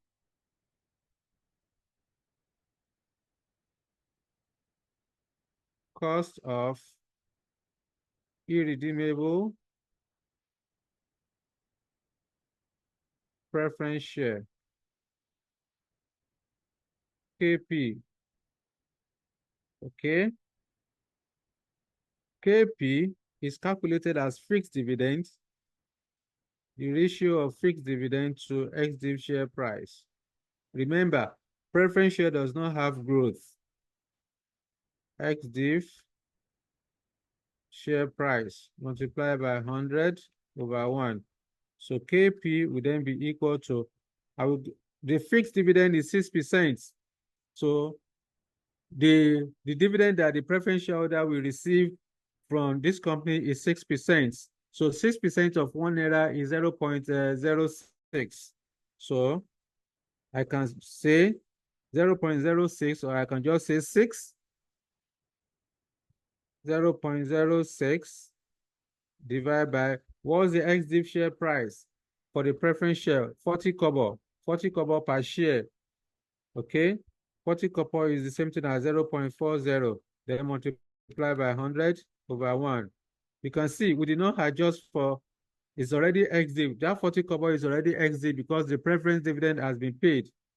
Therefore, what do we have here? 6 divided by 40 equal 15%. So cost of irredeemable preference share is 15%. Then number 3, we need to calculate cost of debenture, because in the question, we're also given debenture, 10% debenture. Therefore, what kind of debenture is this one? I want to calculate cost of debenture. What kind of debenture? Is it redeemable debenture or irredeemable debenture? Examiner has given us the redemption dates because we are told in the question that the company has also issued 200,000 naira of 10% debenture, which are redeemable at par in 2 years' time. So this is a redeemable debenture. So number 3, let me move to the next page. So number 3, calculating costs. Calculating cost of redeemable debenture, KD.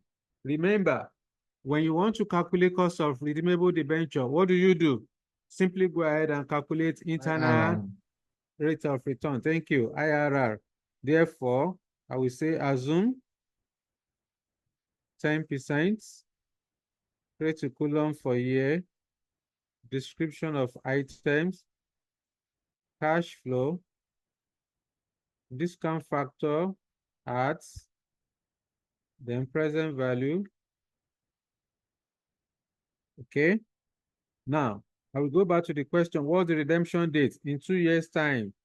So I have year 0, year 1 to 2, then year 2. This one will be current market value. Here will be fixed interest.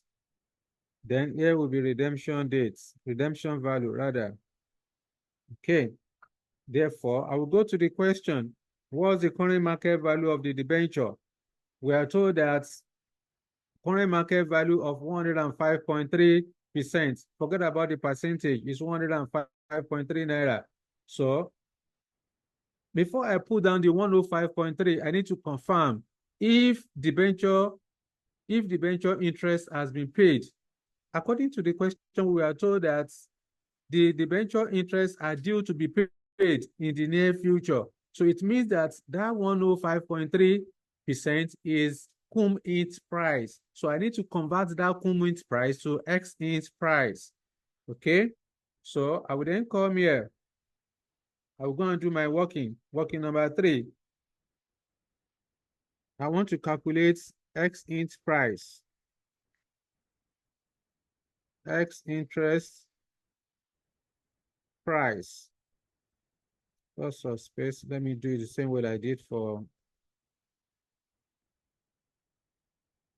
equal cum int price minus interest,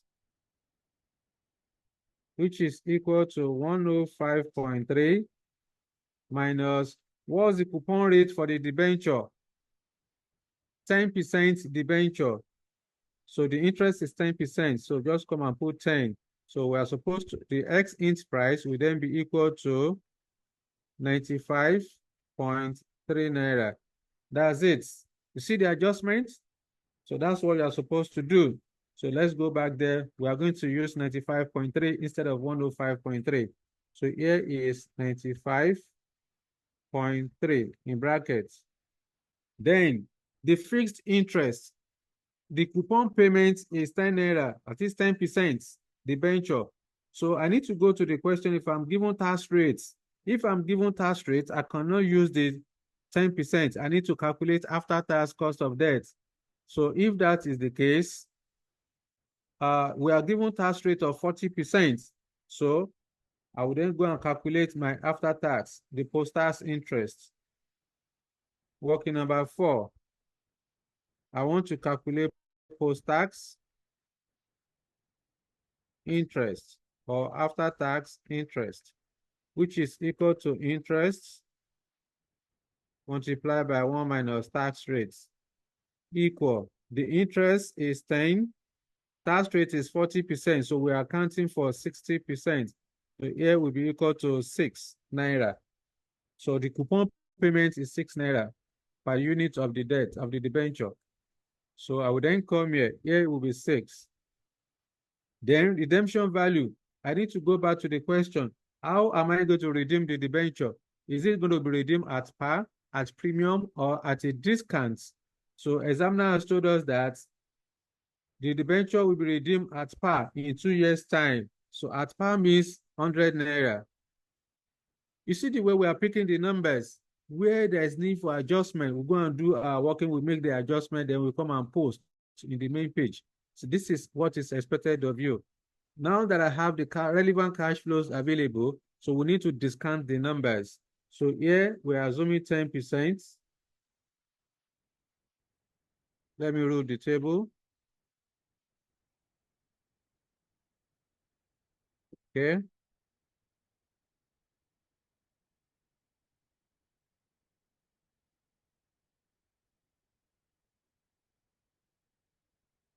All right.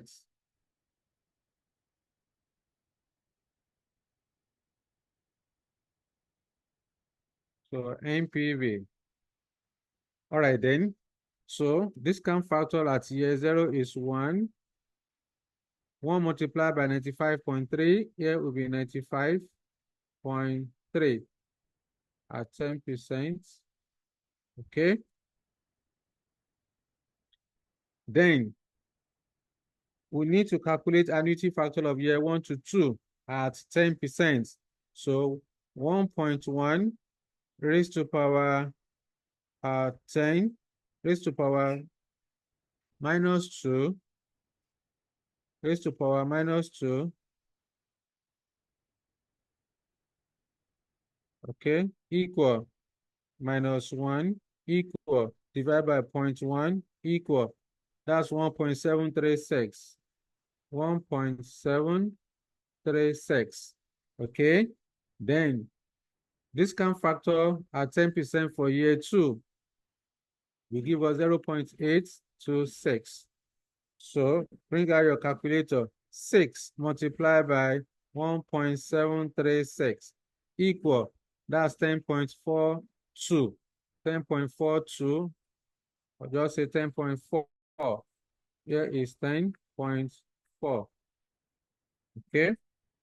Then what else? Here will be 82.6. Here 82.6. So what do you then have? 82.6. Okay. Plus 10.4 equal 93 minus 95.3 equal 2.3 negative. 2.3 negative. So we assume 10% discount rate. We have a negative NPV of 2.3. So let us assume a lower discount rate of 5% in order to have a positive NPV. So here will be 5% at 5%. Okay, here is 1. Here is 95.3. All right then, so let's calculate. 1.05 raised to power 2 minus equal minus 1 equal divided by 0.05 equal 1.859. Here is 1.859. So 1.859 multiplied by 6 equal 11.15. Here is 11.15. So discount factor at 5% for year 2. So 1.05 raised to power 2 minus equal 0.907. Here is 0.907. multiply by 100, that's 90.7. So 90.7 plus 11.15 equal 101.85 minus 95.3 equal 6.55. Here is 6.55, or simply say 6.6. So here is 6.6. So we assume 10%, we got a negative NPV of 2.3, and we reduce it to 5%, we got a positive NPV of 6.6. At this point, I need to calculate my cost of redeemable debenture. I will then say KD equal to lower discount rates. Lower discount rate is 5%, plus NPV of the 5% is 6.6, divided by 6.6 plus NPV of the higher discount rate of 2.3. All of this multiplied by higher of 10 minus lower discount rate of 5. So bring out the calculator to get the final answer. 6.6 plus 2.3 equal, that's 8.9. Therefore, 6.6 divided by 8.9 equal, then multiply by a difference of 5 equal, plus 5 equal 8.71. So the cost of redeemable debenture is 8 points. Here is equal to KD is equal to 8.9%. Is it 8.9? Let me confirm. 8.71. 8.71. So just say 8.7, approximately 9%. KD is approximately 9%. That's it. That's it. So we are done. We have calculated cost of preference share. We have calculated cost of equity. Our cost of equity, we got 17%. We got 15% for cost of preference share. We also got 9% for cost of debt. At this point, I need to calculate my WACC. That's all. Just calculate the WACC. So to calculate the WACC, if I want to use the tabular method to get my WACC, I will then come here. Number 4. Calculating WACC. Calculating WACC. Okay. So if I want to use tabular method, I will just say I'll create a column for type of the security. Remember, always use the market value, except the examiner says otherwise. So I will then say market value. Excuse me.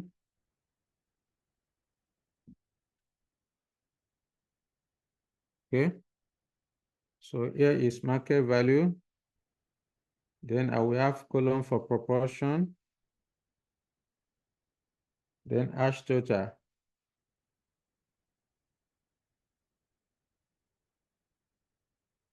All right then. Okay. So I have equity or ordinary share capital. I have 6%. Preference share. Then I also have 10% debenture. So I need to go and calculate market value of equity, market value of preference share, market value of debt. So working number 5. Market value.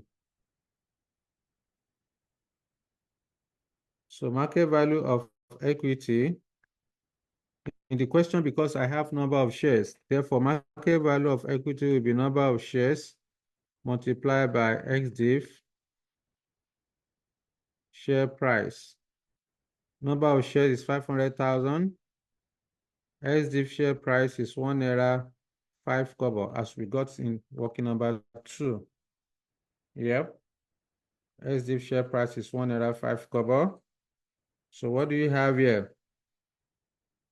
What do we have here? Equal to, bring out your calculator, 500,000 shares multiplied by 1.05 equal, that's 525. Here is 525,000. Okay. Then value of the preference share, market value of the preference share. How do we do that? I will go back to the question, what's the number of preference share? So we are not given number of preference share, we are given preference share capital. Therefore, my formula will slightly be different from the equity. I will say share capital multiplied by XDIV share price. So share capital of the preference share is it 100 or 200? 100,000 divided by 1 naira.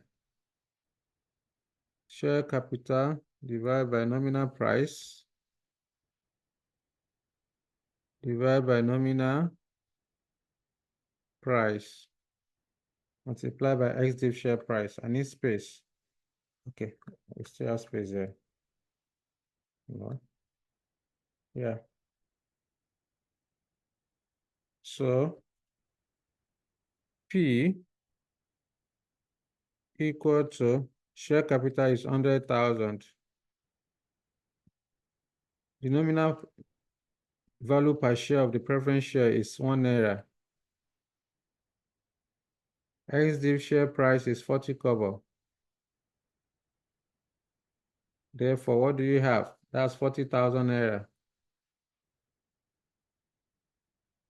Then, lastly, I need to calculate the market value of the debenture. So, the market value of the debenture will then be nominal value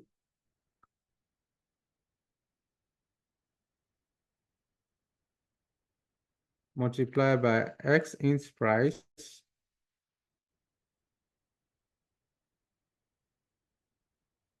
divided by 100 naira.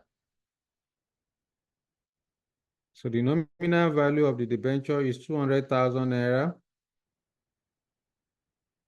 X int price. We calculated X int price to be 95.3. Okay, the X int price is 95.3 that we got.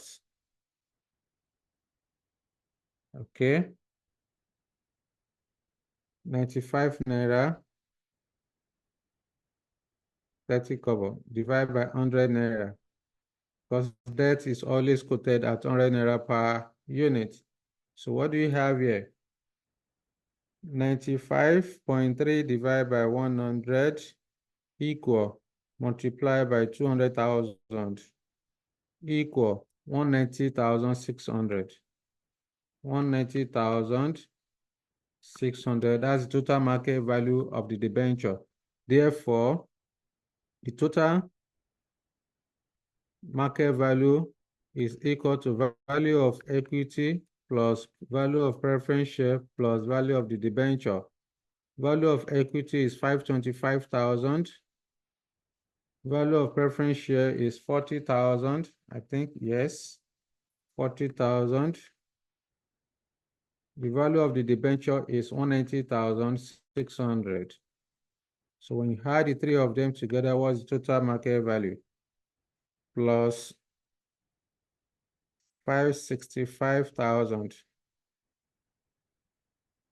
equal, that's 755,600. 755,600 is the total value. Okay, so let's go up there. So value of equity is 525,000, 40,000, 190,600. When you add it up, this gave us 755,600. Proportion. What's ordinary share capital? The cost of equity, we got 17%. Let me write that. 17%.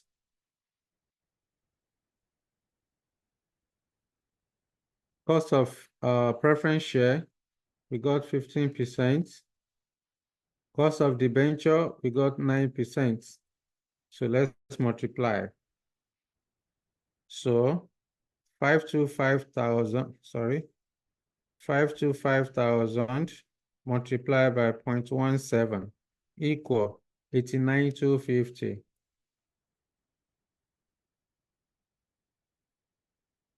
Again, 40,000 multiplied by 0.15 equal 6,000. Next, 190,600 multiplied by 0.09 equal 17,154. Add it up. So what do we have there? Plus 6,000 plus 89,250 equal 112,404. 112,404. Therefore, WACC equal to hash total divided by total market value multiplied by 100 over 1. So hash total is 112,404 divided by 755. 600 multiplied by 100 over 1. What you get? Final answer. Divide by 755, 600 equal. That's 14.87 multiplied by 100%. 14.88%. Here is 14.88%. Approximately the WACC is equal to 15%. So this is how to calculate weighted average cost of capital. So if I want to use formula, okay, if I want to use formula, no space. Okay, let me just go down there. If I want to use formula, for example, I will just say KW equal to equity value divided by equity plus preference plus debt multiplied by cost of equity plus preference over equity plus preference plus debt, cost of preference plus value of debt equal divided by equity plus preference plus debt multiplied by cost of debt 1 minus tax. Okay, so KW will then be equal to what is value of equity? Equity is 525,000. That's what we got as the market value. Divided by total value of 755. 600 multiplied by cost of equity of 17%. I'll keep that one on one side plus value of the preference share, which is 40,000. Divided by total value of 755,600. Multiplied by cost of preference share of 15% plus value of the debenture is 190,600 divided by total value of 755,600 multiplied by cost of the debenture. We got 9%. It's already after tax because we have adjusted for tax. Therefore, KW will then be equal to, bring out your calculator.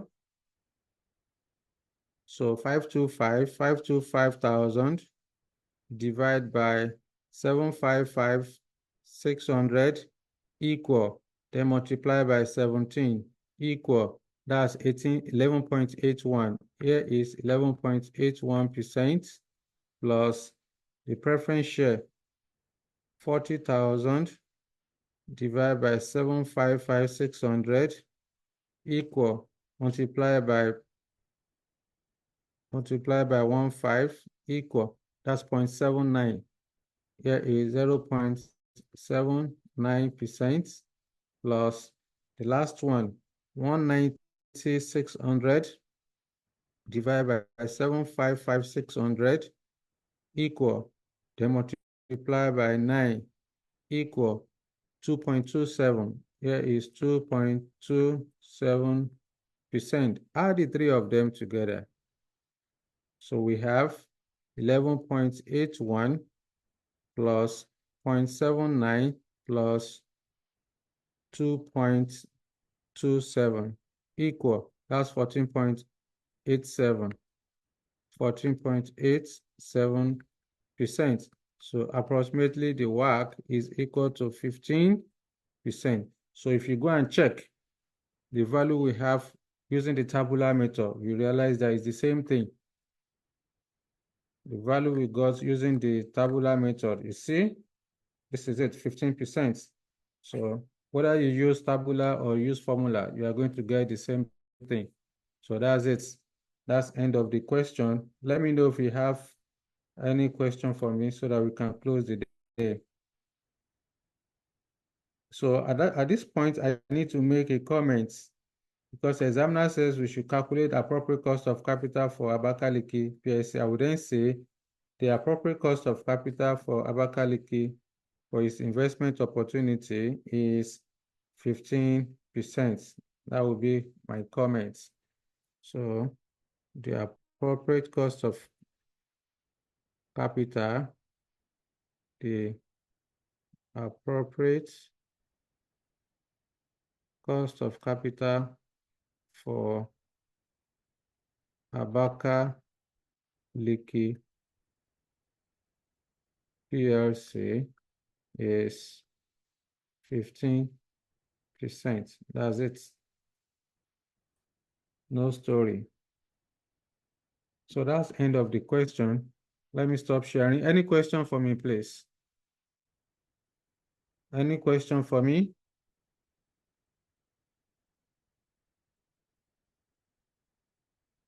Any question? Peace, I did not hear your voice tonight. Opeyemi, you did not talk. Debbie, you did not talk. Elvis, only Roberts and Lolade were the two, and Jibrin were the two active members. All of you refused to talk. No worries. Okay then. So in the absence of no further question, I want to say thank you for your time. I will see you again next week by the grace of God when we shall continue. We have one more illustration that we are going to solve for, one or two more illustration for WACC. Then thereafter, the final day, we are going to do project specific and the WACOCA. Okay, thank you guys. Good night.